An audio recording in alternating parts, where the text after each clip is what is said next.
Alhamdulillah, infak sabil yang saya post kat story ni. Tak sangka ramai gila yang buat payment. Dan Alhamdulillah kat sini ada beribu buku saya kita buat. Dan siapa yang doa dekat PM saya, nampak DM ni banyak orang doa. Saya doakan semua makbul, insyaAllah, amin. Tu tanda suci, Mekah ni, dekat bawah depan tu. So jom kita agihkan.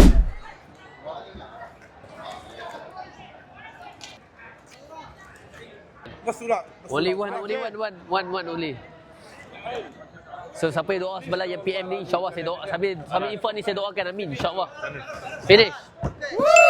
Barakallah fiik. Barakallah, amin. Tanda. Salam bibi.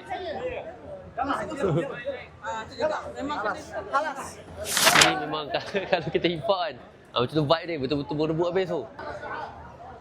Dia marah, dah habis. Buat macam mana? Kami dah bagi beribu tapi dah habis sebab terlalu ramai orang. Buat macam mana? Minta maaf lah. Untuk sampai tengok ni, minta maaf. Ustaz, kenapa nama dia infak sabil? Infak tu maksudnya kita memberikan sedekah lah. Infak tu maknanya kita memberi.